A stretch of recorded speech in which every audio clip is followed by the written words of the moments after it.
Olá, olá, bom dia a todos. Aqui eu sou o Sérgio Goldstein, vice-presidente do Fórum de Estruturação de Mercado de Capitais e coordenador da Comissão de Renda Fixa aqui na Ambima.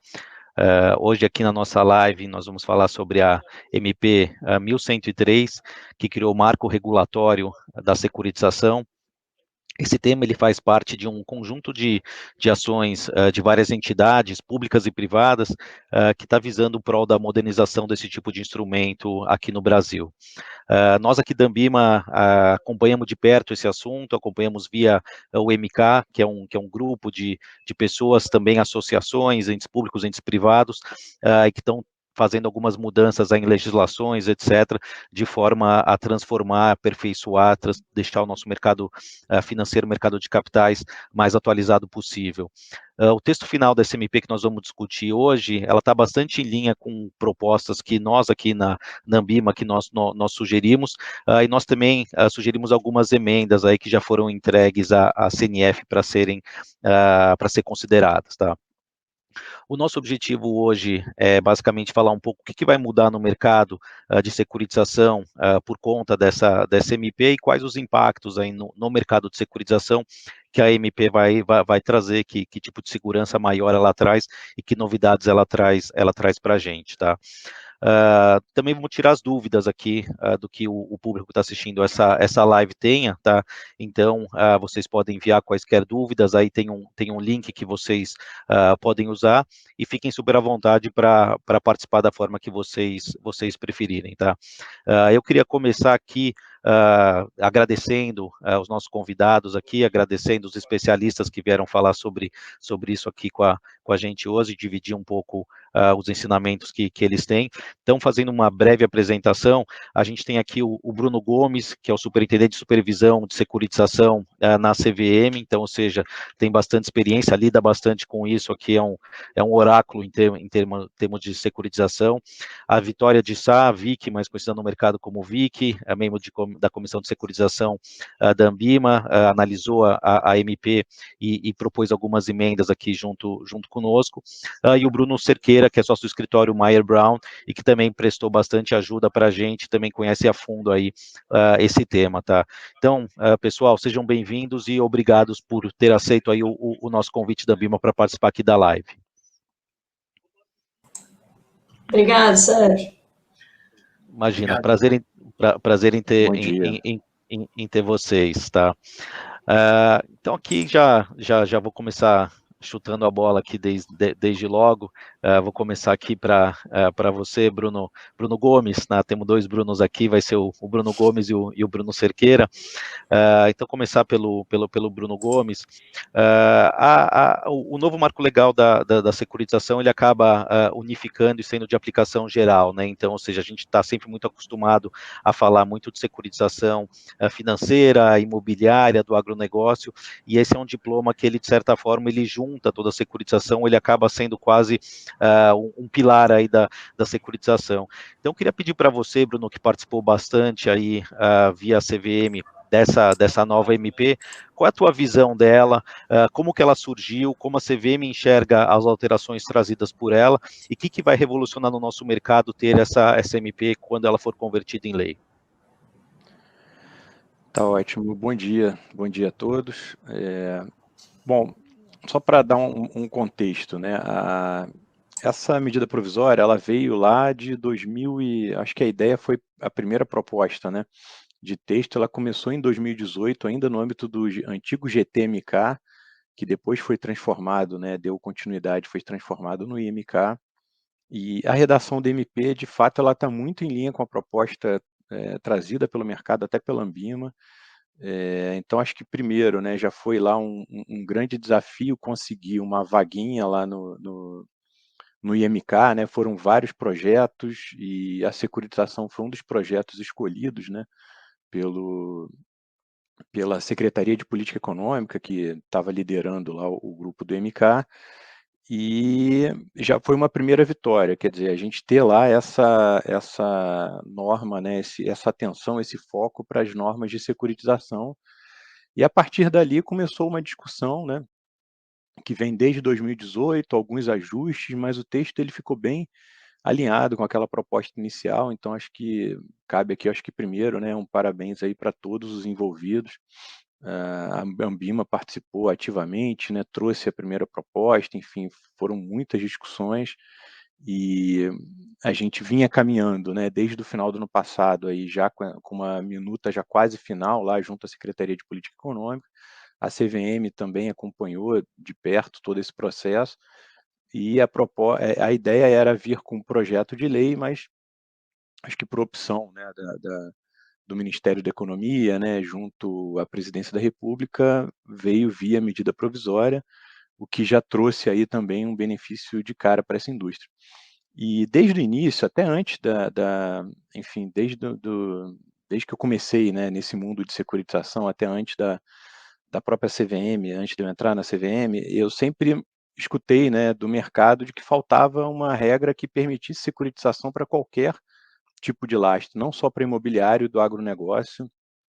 O imobiliário já tem lá o CRI, né, numa legislação mais antiga, né, em 2004, aí, a 11.076, agora não lembro se é 2004, 2006, mas veio a norma do CRA, veio o patrimônio separado também para o agronegócio, e agora, eu acho que depois de muitos anos, né, a indústria conseguiu o patrimônio separado para qualquer tipo de lastro.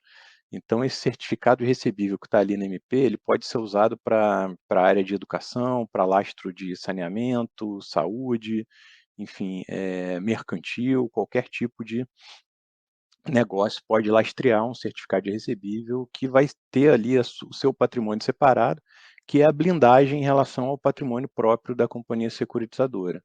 Isso é muito semelhante ao patrimônio de afetação, né, na incorporação imobiliária, enfim, e outros nomes aí que a indústria costuma dar para esse tipo de patrimônio segregado.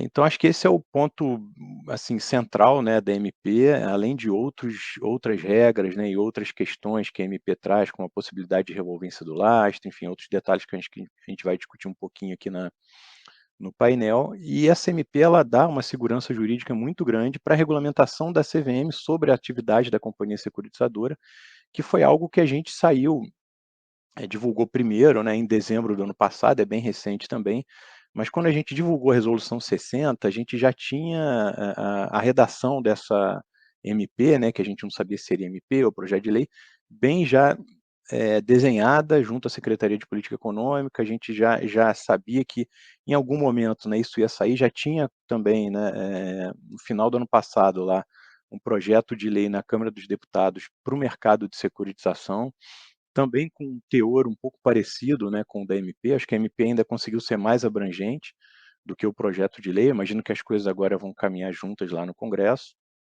E isso, a gente já tinha esses dois marcos, né, para construir a Resolução 60. Então, ela foi editada, emitida, e agora a MP dá base, eu acho que integral para a nossa regulamentação, que é a 60, para reconhecer que a companhia securitizadora ela não é uma companhia aberta tradicional, ela tem uma regra própria, tem deveres, né, e questões fiduciárias ali, diferentes de uma companhia aberta tradicional. Então, acho que essa é a importância aí, de forma geral, desse marco regulatório. Obrigado, Bruno. Queria então pedir um pouco para a Vic e na sequência para o Bruno Cerqueira, se eles puderem passar um pouco para a gente, na visão deles, quais foram as principais novidades, que pontos a gente, da nova regra, da nova MP, vale a gente se debruçar e entender melhor um pouquinho. Vic, você pode começar, por favor? Começo sim. Oi, gente. Vamos lá, eu acho que o Bruno falou dos aspectos gerais, então, só para resumir aí em 3 pontos tudo que ele falou, acho que certificado de recebíveis, independentemente da natureza do direito creditório, né? Competência da CVM para regulamentar isso, e regime fiduciário para qualquer tipo de emissão que a securitizadora faça, tá? Então, eu acho que esse marco regulatório é realmente revolucionário. Ele traz a securitização para todo o mercado. Hoje em dia, a gente está distrito a basicamente 3 mercados: o CRA e o CRI, que o Bruno já falou, cuja emissão, né, acontece na forma de certificado de recebíveis, e também as debêntures financeiras, que daí acabam sendo via debênture e não via certificado de recebível. A ideia agora é justamente a gente criar um único marco legal para qualquer tipo de securitização que seja feita, tá? Eu acho que de conceitos muito interessantes que surgiram, a gente tem o novo conceito da substituição e destituição da securitizadora a ser regulamentado pela CVM. A gente já tinha esse conceito lá na 9514, que falava de CRI, que acabou sendo a primeira lei, né, em que o papel da securitizadora surgiu, tá? Então, isso eu acho que vai mudar. A gente tem a possibilidade, agora vou ser um pouquinho mais técnica, tá? Mas em termos de certificado de recebível, o que você pode fazer dentro de uma securitização, tá? Hoje em dia, você pode ter, agora, né, com a MP, você vai poder ter tipos de remuneração diferentes. Então, a gente vai poder ter remuneração variável, a gente vai poder ter dólar, a gente vai poder ter prêmio. Então, a gente tem mais possibilidades do que simplesmente um DI ou um IPCA, tá? A gente tem a possibilidade de ter um aditamento e criar novas séries dentro do próprio patrimônio, e você tem a revolvência, que já existia para o CRA, sendo aplicada a qualquer tipo de certificado. Então, você pode mudar os seus direitos creditórios que estão lá dentro da sua securitização, ou seja, um venceu, foi pago, você pode pegar esse dinheiro, em vez de pagar um investidor, comprar outro crédito, tá? E, em termos de regime fiduciário, qual que é a parte mais legal? Que ele vale não só para certificado de recebíveis, mas também para outros títulos de securitização. Então, o que essa norma trouxe de conceito que não existia? O que é uma securitização? Eu fiquei muito feliz, porque agora eu consigo explicar para minha mãe o que é, porque ela sempre achava que eu trabalhava com seguros, né? Seguradora, securitizadora, agora eu consigo explicar que securitização nada mais é do que você pegar um valor imobiliário, emitir ele e condicionar o pagamento desse valor imobiliário que foi emitido por uma companhia ao pagamento dos direitos creditórios que você adquiriu com esse dinheiro que você emitiu.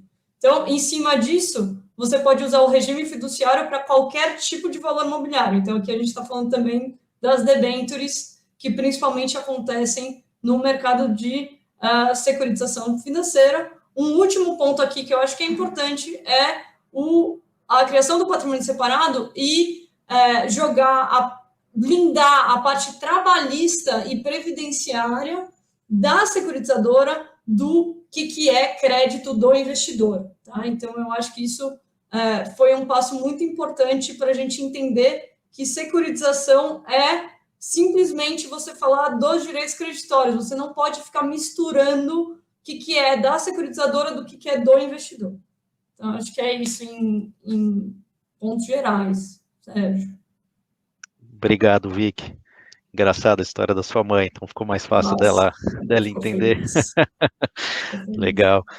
Bruno Cerqueira, você pode dar um pouco a tua visão aí, além dos pontos que a Vicky mencionou, o que você pode trazer aí para a gente de outras novidades ou de aspectos relevantes que você viu na MP? Não, tudo bem. Bom dia a todos. Obrigado pelo convite. Vou tentar ser um pouco criativo, porque acho que o Bruno e a Vitória acho que já esgotaram todos os pontos aqui, mas acho que reforçando, se pudesse dividir a minha fala em duas partes. A primeira em relação, de fato, ao patrimônio separado. Eu acho que a MP, ela de fato, ela consagra esse patrimônio separado para as operações de securitização. Então, pensando estritamente na segurança jurídica, eu vejo muito como essa MP sendo feita pelo próprio mercado para melhorar o ambiente de negócios. Então, operações que eram feitas com debêntures, hoje podem ser feitas com patrimônio separado, que daria mais segurança para as partes, sem prejuízo de você agora poder fazer qualquer outro certificado. No passado, teve um projeto de lei de fazer o CRE, né, Certificado de Recebível Educacional, tinha um certificado de recebível de saneamento. Então, agora realmente você tem título para qualquer setor da economia. E esse patrimônio separado, quando você consagra um pouco daquele conceito de que a securitizadora ela é um administrador fiduciário, né? Então, ao invés de ela administrar um fundo de investimento, ela administra um patrimônio separado. E esse patrimônio separado agora reforçado com essa MP, e ainda mais com a previsão, né, que vai, apesar da MP não ter revogado expressamente, né, aquela MP 2158, que fala que o patrimônio separado não se subordina, que as dívidas fiscais, perdão, não se subordinam fiscais, previdenciais e trabalhistas não se subordinam ao patrimônio separado, a MP é expressa, né? Então é uma lei posterior a dispondo sobre o mesmo assunto. Então, na minha visão, então a minha opinião pessoal, essa MP substituiria o texto da MP 2158, ainda que não tenha revogado de forma expressa. Então, isso aumenta a segurança jurídica, porque em todas as operações de securitização, isso sempre é uma preocupação dos investidores em relação a esses eventuais passivos afetando as operações. Já tiveram alguns casos, nunca teve um caso efetivo de um bloqueio, mas sempre teve um quase problema, né? Acho que as securitizadoras sempre administram isso, né? Outro ponto talvez interessante para a gente abordar, como a Vitória comentou, também a transferência do patrimônio separado, da mesma forma que existe a transferência de um fundo para ter a transferência do patrimônio separado. Eu lembro uma vez, quando eu conheci o Bruno Gomes, para a discussão da 600, ele e o Antônio, a gente discutindo da eventual competência legal para a CVM editar uma norma sobre transferência do patrimônio separado para a securitizadora. Apesar a 600 colocou essa previsão, mas agora com a previsão expressa na lei, eu acho que fica muito interessante, né? Então, passada a parte do patrimônio, indo para a parte das operações, o que me chama a atenção, aí alguma coisa nova aqui que eu olhei, é a possibilidade de você realmente fazer operações com chamada de capital, porque isso era também uma outra discussão que a gente tinha no mercado, em que no primeiro momento tinha um entendimento que não poderia ser feito, você fazer a subscrição do CRI, por exemplo, e fazer chamada de capital na medida da evolução de um projeto, na medida da evolução de um desembolso de um projeto imobiliário, então isso é bem importante. A questão da revolvente substituição, que é uma discussão eterna, que para o CRI tem uma adesão do colegiado antiga que proibia, o CRA tem uma decisão, e hoje, obviamente, pendente da regulamentação da CVM, essa revolvência para o CRI também será permitida. A lei, a MP expressa ao afirmar que a substituição ou a aquisição futura, né, revolvência, estaria sujeita a uma regulamentação da CVM. E aí, por fim, uma outra, acho que nunca ninguém também tinha pensado nisso, a lei, a forma de constituição desse patrimônio separado, na 9.514 tinha uma previsão expressa, se tinha a previsão da emissão da CCI para dispensar a constituição o registro do termo de securitização no RGI. E no CRA nunca tinha nenhuma previsão se fazer uma analogia com essa disposição da CCI para verbar o termo de securitização no custodiante para fim de constituição do patrimônio separado. Então, com essa previsão agora da MP, ficou expressa a forma de constituição do patrimônio separado de uma forma única, sem mencionar a CCI. Então, por exemplo, um título que, em alguns casos, era emitido apenas para formalizar o patrimônio separado como a CCI, agora a gente consegue fazer sem. Isso tem um impacto de você baratear um pouco a estrutura, que é um título a menos para você emitir no âmbito de uma estrutura dessa. Então, acho que só para não ser repetitivo em relação a tudo que foi feito, acho que essas são as minhas considerações iniciais. Obrigado, Bruno. Obrigado pelos seus pontos. Queria voltar agora para o Bruno Gomes. Te ouvir um pouco também sobre a visão da CVM, sobre a relevância e a evolução que as securitizadoras estão ganhando, né? Então, ou seja, se a gente pensar aí nos últimos poucos anos, a gente viu a resolução 60 saindo, né? Que de certa forma ela regra as securitizadoras pela primeira vez. Então, um ente tão relevante aí no nosso mercado, finalmente ganhando aí a preponderância que já deveria ter tido. Então, queria ver a visão da CVM indo para frente sobre essa evolução e essa relevância, e se na sua visão, aí, pelos termos da MP, tal qual ela saiu, ou com algumas emendas, o que você acha que precisaria mudar, ou se é que alguma coisa precisaria mudar na própria resolução 60 que a gente acabou de trabalhar junto aqui, Ambima CVM e resto do mercado? Bom, essa evolução, né, da regulamentação sobre as securitizadoras, da importância da securitizadora, a gente aqui, pelo menos dentro da CVM, né, a gente já vem há algum tempo entendendo que a securitizadora ela deveria ter um tratamento diferenciado. Isso ficou muito nítido quando a gente trabalhou na norma do CRA, na instrução 600, até que o Bruno comentou, a gente fez uma visita na época para o Bruno também, né, fez uma conversa bem interessante com ele lá, na época eu estava na área de normas, eu pude participar da elaboração da instrução 600, e nesse processo de elaboração ficou claro que a securitizadora não era uma companhia aberta tradicional, ela tinha muito de um administrador fiduciário de recursos, né, como um administrador de fundo, dado que o CRI, o CRA e agora os outros certificados recebíveis que contam com patrimônio separado, eles têm um prazo longo de duração, a securitizadora tem um papel ali administrativo, né, e de gestão daqueles recursos muito grande, muito importante, de cobrança, de direcionamento dos recursos para o investidor, de aplicação daqueles recursos enquanto eles não são direcionados para o investidor. Então tem ali um papel de gestão e no CRA também a questão da revolvência, ela dá essa discricionariedade para a securitizadora, né, aplicar aqueles recursos e enquanto isso olha e pesquisa e compra um outro lastro, ainda que tenha critérios de elegibilidade bem definidos no termo de securitização, mas em algum momento ali a emissão ela fica sem o direito creditório e aquele direito creditório entra, né, em algum determinado prazo. E todo esse papel, essa dinâmica é da companhia securitizadora, então isso a gente viu lá atrás, essa importância. A CVM já tinha aqui, né, do nosso lado, aqui a gente já tinha criado uma gerência, né, mais focada em securitização, que era a gerência de investimentos estruturados, que ficava debaixo da superintendência de fundos, né, que é assim, a superintendência de supervisão de investidores institucionais.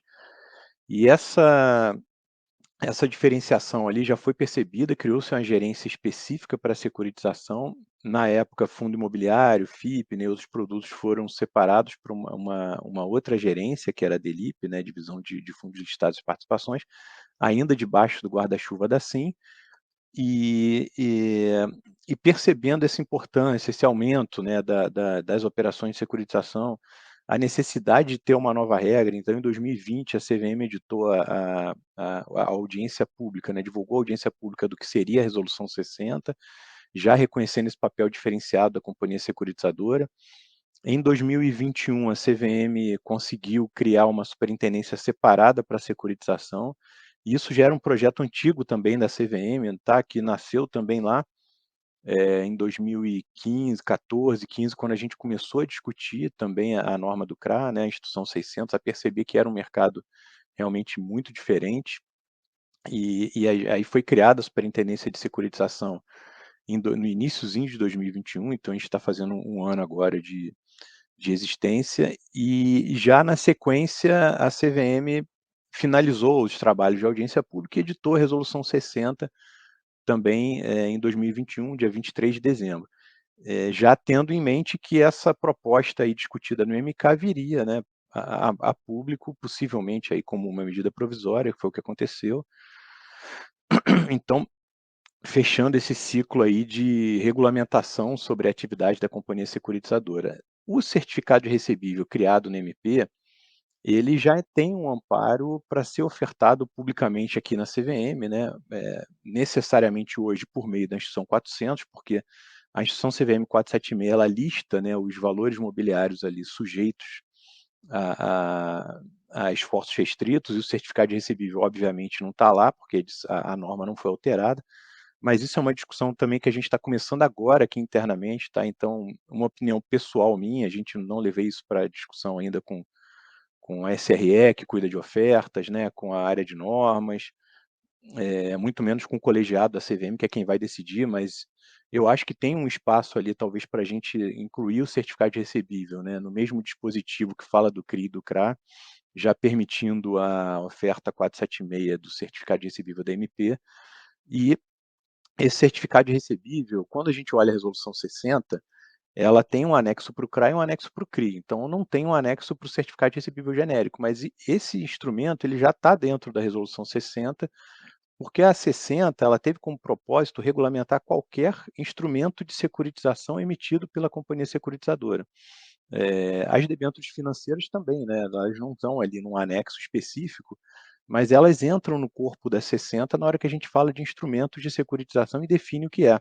Uma definição muito parecida com o que a norma trouxe aqui com que a MP trouxe para a securitização. Então, a emissão desse certificado de recebíveis vai ser possível já de imediato, agora via Instrução 400, sob o amparo da Resolução 60. Ali a gente tem dispositivos que tratam a destinação do fluxo, né? Ele tem que passar por uma conta vinculada, não pode ser recebido diretamente na conta do cedente, de livre movimentação. Algumas questões como obrigação de custódia, né? Do lastro, enfim, um regramento mínimo ali para as operações de securitização, a gente buscou trazer na Resolução 60, tá? Então, acho que isso também não, eu não vejo aqui a edição da MP como a CVM tendo que mexer rapidamente aqui na Resolução 60, ou na norma do CRI, ou na norma do CRA.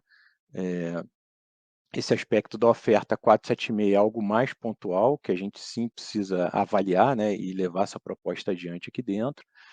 A norma do CRI, né, se comentou sobre a questão da revolvência. De fato, a MP permite revolvência para qualquer tipo de lastro, só que a regulamentação da CVM para o CRI, ela ainda não permite, tá? A resolução 60, quando foi editada, né, a gente refletiu ali claramente aquele entendimento que já vinha do colegiado, com base na 9514, de que não seria permitida a revolvência, ficou expresso isso na resolução 60.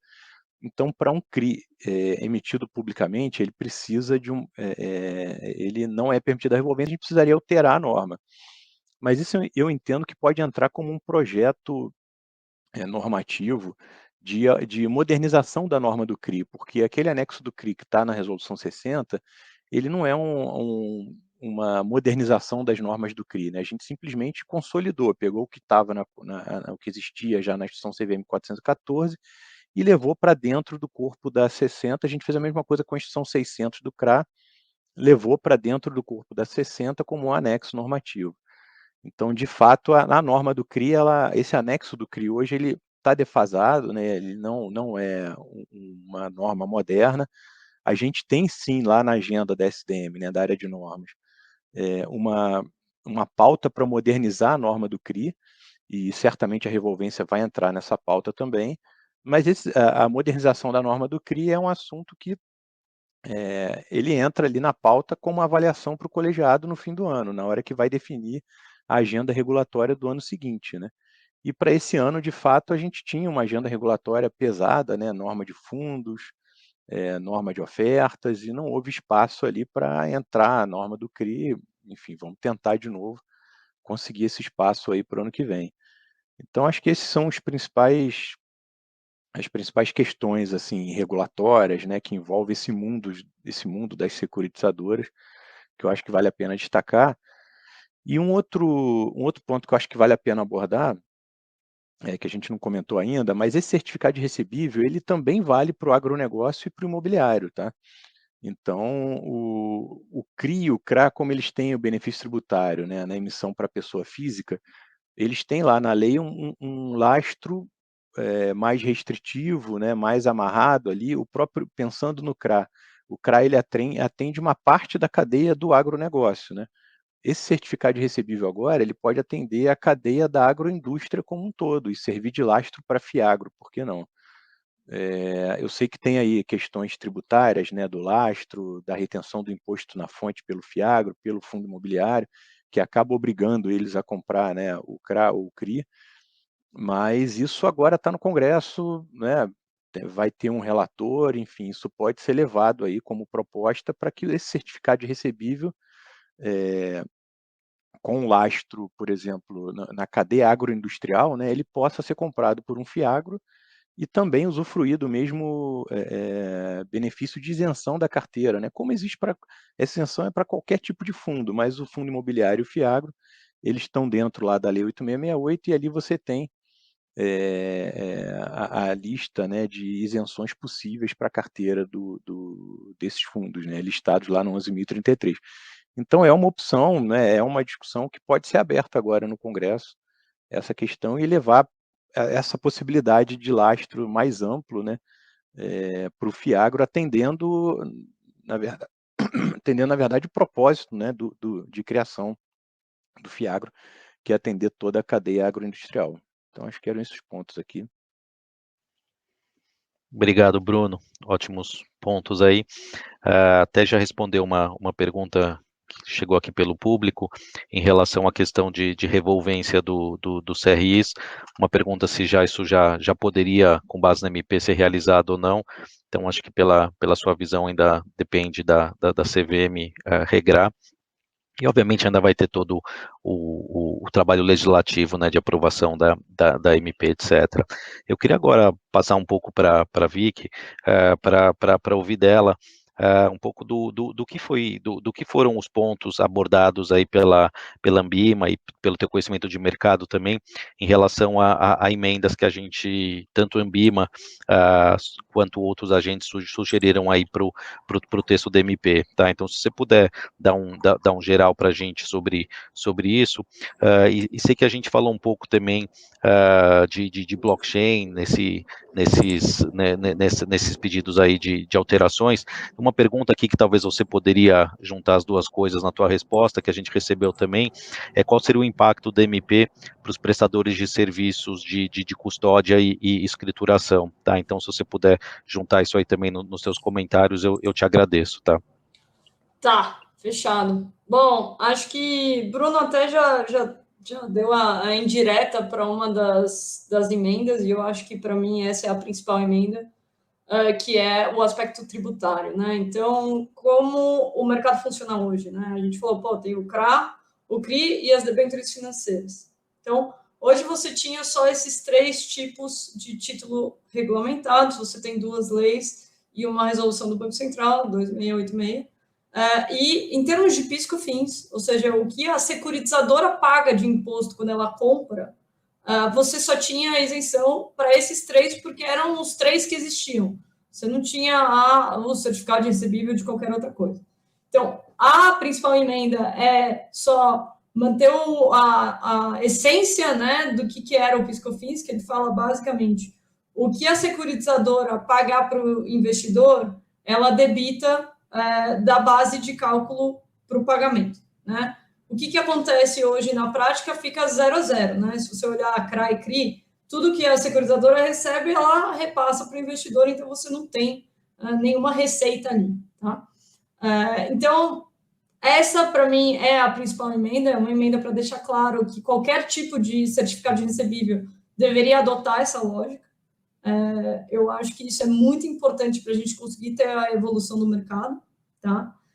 Daí já fazendo o gancho com o que você falou, Sérgio, do blockchain, tá? Então, o que acontece hoje, né? Você, no limite, você tem o CRA, que ele fala, é um título de crédito escriturado, né? E daí a gente precisa discutir um pouco o que é o conceito de escriturado, mas a princípio é você colocar dentro de um sistema e esse título de crédito ele é digital. Então, quando você compra um CRA ali na CETIP, ou na B3, né, hoje, o que você tem é simplesmente um dado lá falando que aquele CRA existe, né, e é tudo online.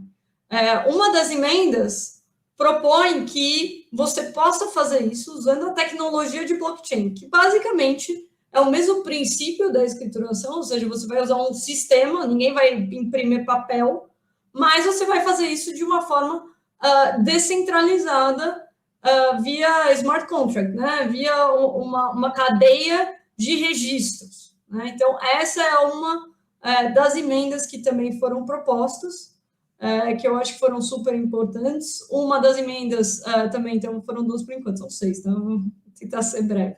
A terceira, para mim, mais interessante é a do certificado de recebível, seja lá qual for a natureza dele, mas que seja sustentável. Então, a criação do conceito de sustentabilidade dentro do certificado de recebíveis, que é basicamente um conceito macro, né, de que você, sendo ESG, ou tendo uma natureza ESG, você poderia usar aquilo na própria identificação do seu certificado de recebível, que eu achei que foi muito interessante isso também. E daí a gente tem umas mais juridiquês aqui, que qual que é o conceito da responsabilidade da securitizadora pelo lastro, ou seja, você tem lá origem e autenticidade, e geralmente a 60 fala de existência, Então, é mais uma adequação da norma. E daí, já pegando um pouco do gancho, ou Sérgio, da custódia e escrituração, né? Você tem o papel de escriturador hoje para qualquer tipo de certificado de recebível e o papel do custodiante, né? O que o custodiante vai fazer? Ele vai olhar ele vai cuidar desse lastro, tá? E daí, uma das alterações que vieram junto dentro da SMP foi justamente a possibilidade de instituições que não sejam instituições financeiras poderem fazer escrituração e custódia. E o que eu acho que isso tem a ver quando você pensa blockchain, quando você pensa em outras tecnologias? Você acaba podendo ter outros players que podem fazer esse serviço, que basicamente é um serviço de registro e consistência de informação, tá? Então, isso eu acho que foi uma proposta que foi bem legal dentro da nova MP, né? Não tem tanto a ver com o certificado, mas também tem. E eu acho que eu passei por todas, não sei se eu esqueci de alguma, mas é isso, PIS/COFINS, sustentabilidade, existência do lastro.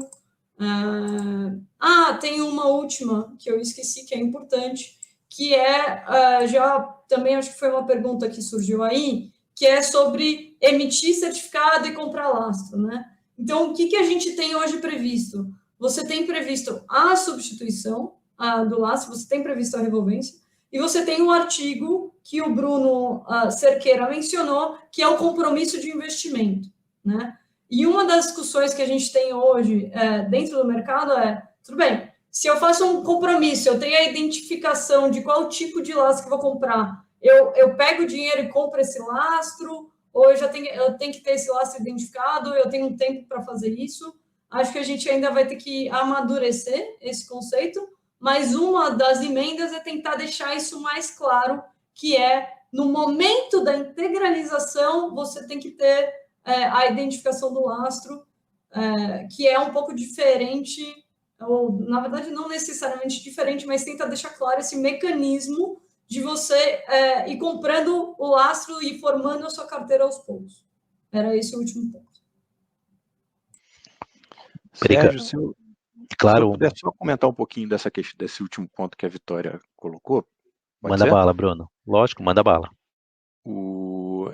Essa questão, de fato, tinha lá na proposta, né, em discussão no MK, essa possibilidade de emitir, tinha lá um dispositivo, né, que depois ele foi retirado, até por uma discussão nossa aqui, junto com a Secretaria de Política Econômica, o entendimento que a gente tinha de que não era possível. O dispositivo ele era o seguinte: ele previa que seria possível uma emissão com base em critérios de elegibilidade. Então, o termo de securitização ele traria critério de elegibilidade, o dinheiro ia entrar para a securitizadora, né, no patrimônio separado, e a securitizadora ia começar a adquirir recebíveis com base naqueles critérios de elegibilidade.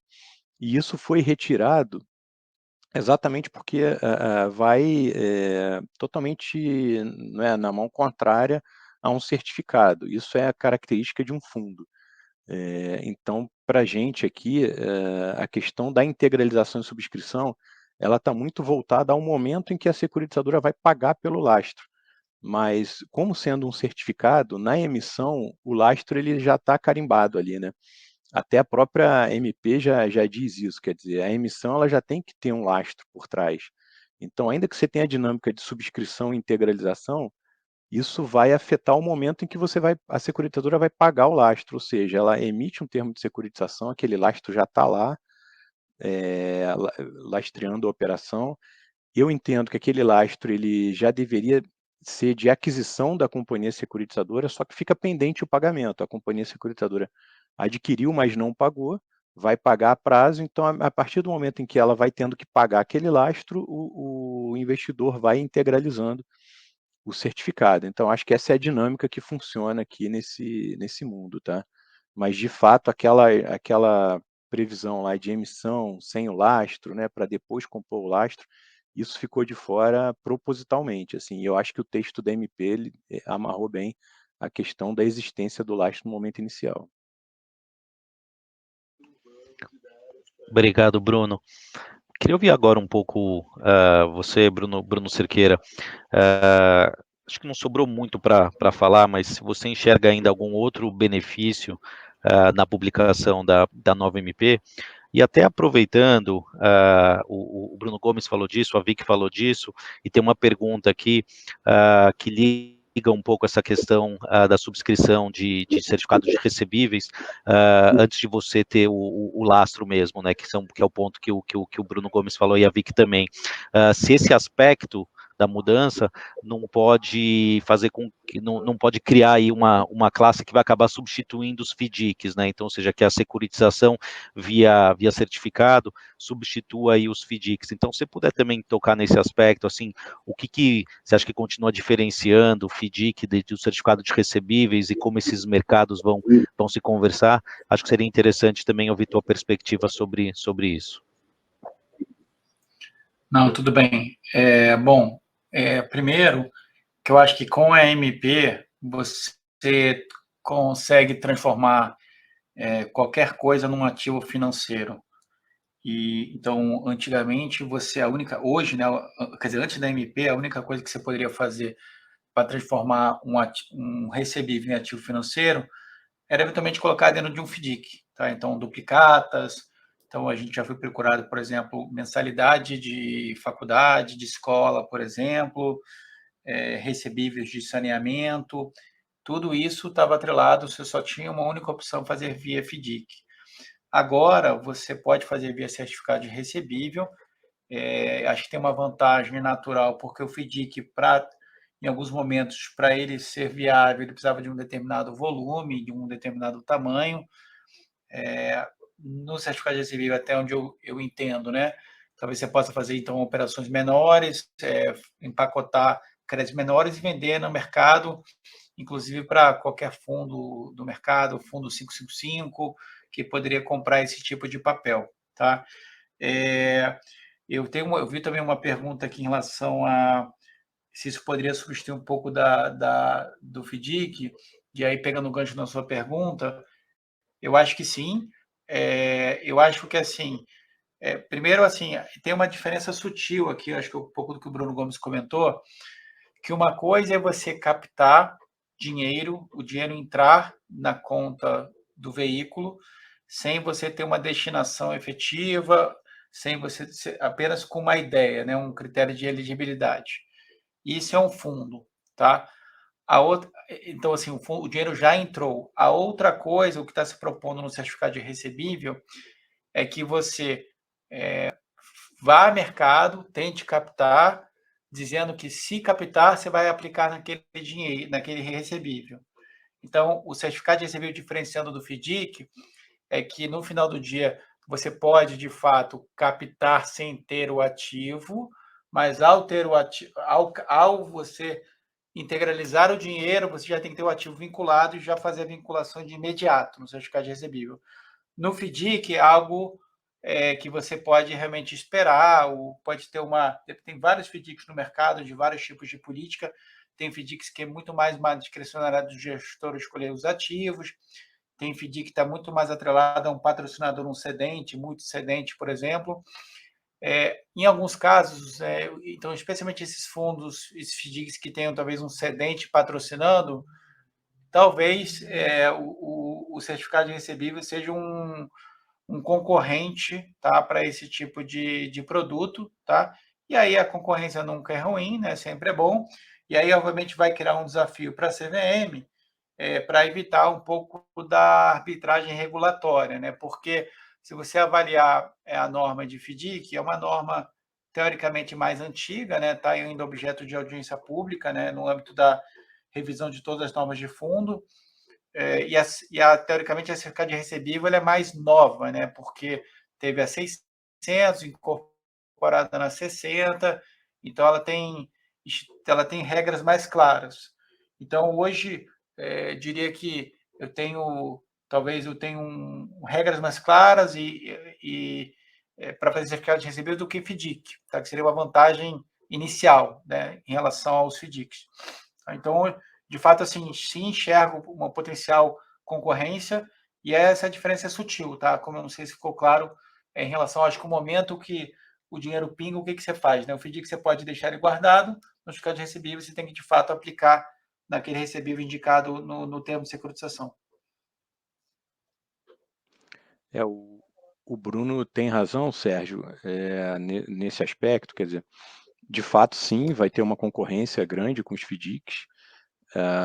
Essa arbitragem regulatória também, ela acaba existindo, né? A gente não tinha o certificado de recebível, né, com esse escopo tão amplo, a gente tinha o CRA e o CRI, que tinham tem restrições grandes, né, de lastro e de amarração e de forma de estruturação, que acabam também pesando, né, na estrutura regulatória desses dois certificados, do CRA e do CRI. E com esse certificado mais amplo, de fato, tem sim. Hoje a gente tem duas regulamentações distintas para operações de securitização com um núcleo comum. Tá? A 60 ela já trouxe um núcleo comum ali, mínimo, né, de regulamentação que a gente tem dentro do FDIC para a norma de instrumentos de securitização.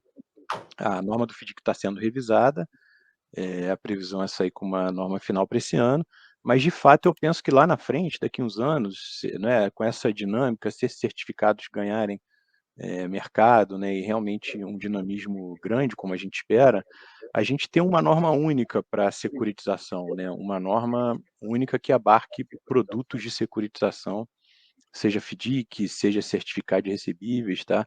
E aí a gente não vai ter essa arbitragem regulatória, porque de fato a plataforma regulatória de FDIC, ela é montada pensando, a gente não tem ali diferenciado, né, um FDIC estático, né, com securitização estática. Aquele FDIC que já nasce com lastro carimbado e aquele lastro vai vencendo, não tem nem revolvência. Talvez um FDIC desse tipo, ele pudesse ter uma regulamentação mais leve, né?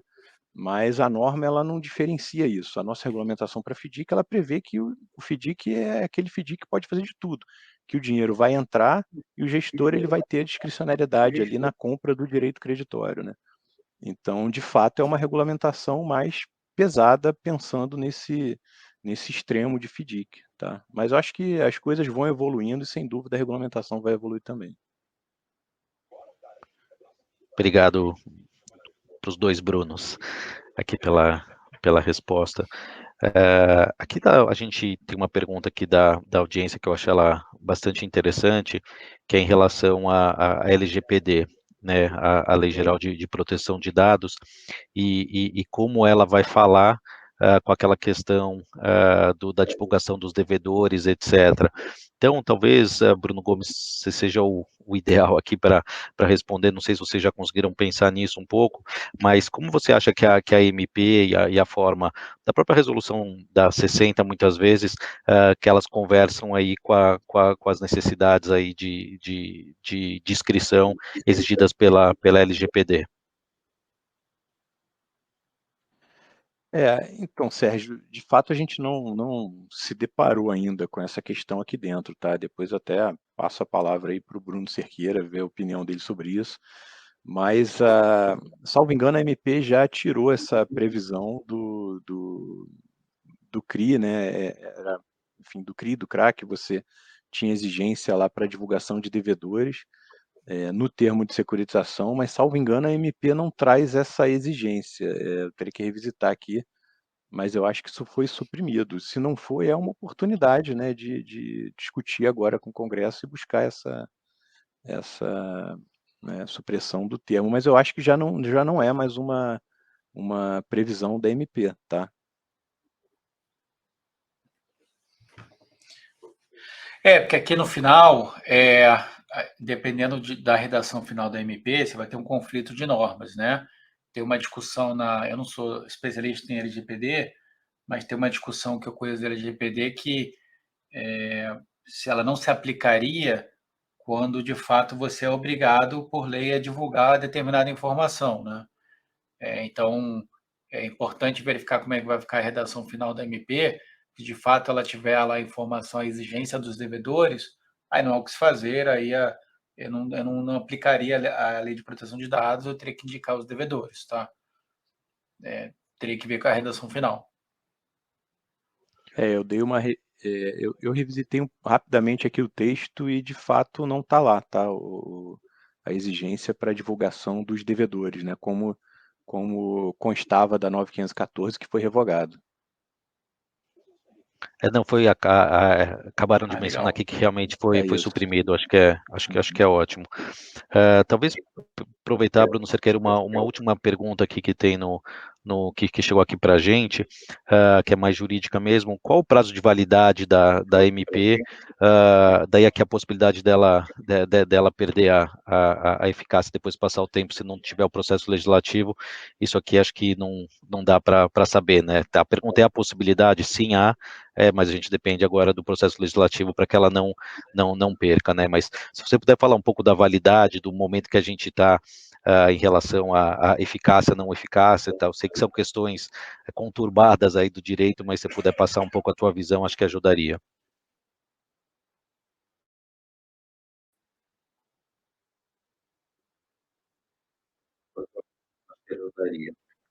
Não, então, A gente não está te ouvindo. essa pergunta eu multitarefas aqui, né, Sérgio, em relação aos assuntos do direito, mas assim, de fato, assim, a introdução. Estão me ouvindo? Alô? Alô? Pode dar sequência, Alô? Bruno, estamos te ouvindo. Voltou. Estamos ouvindo. Estão me ouvindo agora? Não, tá, eu estava só...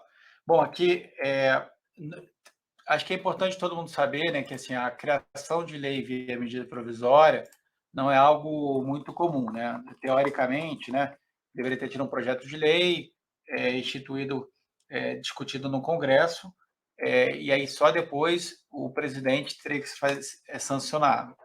A medida provisória, para quem não conhece, é o presidente edita a lei, né, a lei, teoricamente, e joga para o Congresso, força o Congresso a discutir, tá? E aí, de fato, por ser algo excepcional, a medida provisória ela tem que ser necessariamente discutida no Congresso por um determinado período. Eu confesso que de cabeça, eu não sei se são 60 ou 90 dias, eu estou checando aqui, tá? São 60, Bruno. Porque acho que tem algumas 60 prorrogações. mais 60. Isso, são 60 mais 60, né? Isso. E então é isso. Então assim, se em 60 mais 60 não for discutido, essa MP caduca, né, e ela passa a perder a validade como lei, né? Então, para quem estou dando um exemplo aqui, para quem acompanha um pouco do mercado de futebol, isso já aconteceu. O presidente editou no ano passado, retrasado, uma MP dispondo sobre a alteração da Lei Pelé, dispondo sobre os direitos de transmissão, por exemplo, tá? E essa lei caducou, a MP, perdão, caducou, não foi votada. E aí, acho que posteriormente o Congresso se reuniu, fez um projeto de lei, e aí a lei saiu. Mas teve um período em que ela de fato caducou, então ela, assim, foi um lugar, algo até meio turbulento em relação aos relacionamentos das televisões. Teve um momento que ela tinha uma lei vigente, dizendo um determinado assunto, depois ela caducou, voltava à lei antiga, e logo depois saiu uma lei nova dispondo sobre o assunto. Então, é muito importante que o Congresso vote essa MP para evitar que ela caduque. Vocês estão me ouvindo? Estamos ouvindo, Bruno. Sim. Só eu também não sou especialista no tema, mas assim, só para complementar, enquanto a MP está em vigência, né, ela tem força de lei e tá, acho que pode ser usada, né? Sim. E salvo engano, mesmo que ela venha a caducar depois, durante esse período, os atos eles são eu concordo. baseados na MP, né? Eu acho que depois que ela, se ela caducar, vier a caducar, tem salvo engano, tem um decreto legislativo que meio que faria esse marco legal, né? Sobre a vigência da MP, mas também não sou especialista no tema. Eu concordo. Inclusive, tem, acho que, bastante jurisprudência sobre isso. Então, se você emitir um certificado de recebível hoje, com base na MP, ela é vigente, você pode fazer o certificado de recebível, ainda que ela venha caducar, o título continua sendo válido, que ele foi emitido no âmbito de uma legislação válida na época, né? Então, eu concordo. Obrigado, tanto Bruno Gomes quanto o Bruno Cerqueira. Eu acho que a gente está bem próximo aí do horário combinado aqui para a gente encerrar. Então, eu queria pedir só uma visão final aí dos nossos debatedores aí da Vic, Bruno Gomes e Bruno Cerqueira nessa ordem, ouvir se vocês têm alguma questão final para colocar aqui para o público, para a gente já ir aqui encerrando, e novamente agradeço em nome da Ambima a participação de cada um de vocês. Obrigada, Sérgio. Bom, eu acho que de últimas observações, o que a gente tem e daí pegando um gancho aí com esse negócio dos 120 dias, tá? Eu tenho certeza que vai sair algum certificado de recebível dentro desse prazo dos 120 dias. A gente está vendo um movimento muito interessante da turma de educação. Chegou para a gente já tudo que é locação de bem imóvel, faz sentido. Chegou a educação, chegou recebível de cartão, chegou vendas a prazos de uma forma geral. Então, eu vi um mercado muito aberto e muito animado com a perspectiva. A gente também tem essa visão aqui dentro da VET, né, como securitizadora. Então, a nossa vontade é, sim, já colocar essa máquina para funcionar. Eu acho que, em termos do ponto de vista legislativo, não existe uma discussão ali muito forte se essa lei deveria ou não existir. Então, eu estou muito otimista com a conversão dessa medida provisória em lei.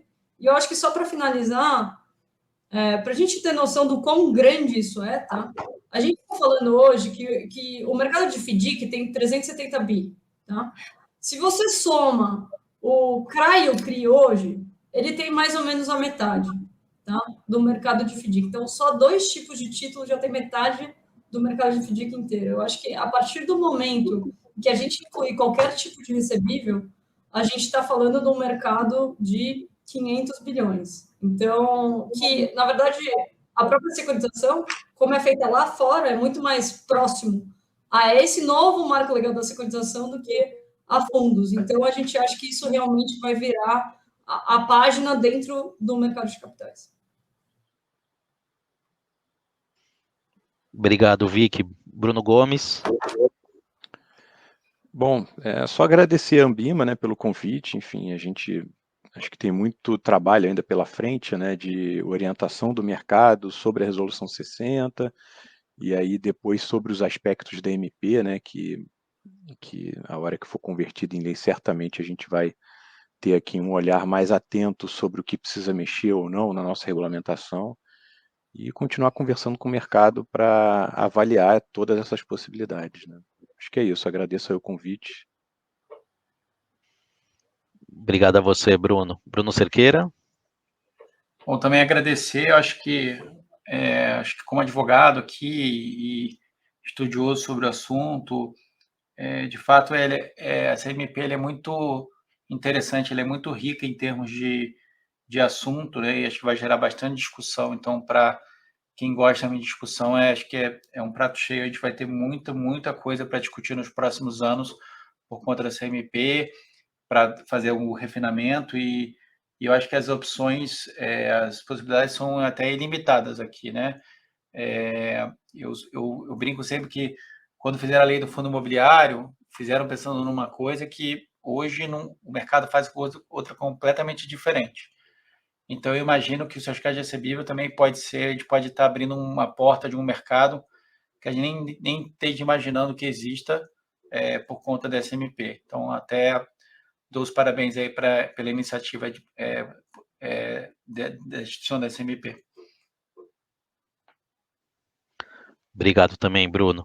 Então, bom, pessoal, acho que, caminhando aqui para encerrar, queria agradecer novamente os participantes e agradecer a audiência, mencionar que a gente vai colocar aqui na caixa de comentários o link para a MP que foi discutida aqui, e também pedir para que vocês continuem acompanhando as novidades sobre esse assunto no Workplace e nos demais canais de comunicação da associação aqui da Ambima, tá? Essa live ela vai ficar no Workplace, e na sequência a gente coloca ela no YouTube. Então, novamente, Obrigado aos participantes, obrigado à audiência e obrigado a todos que participaram. Foi um prazer, boa tarde e até a próxima.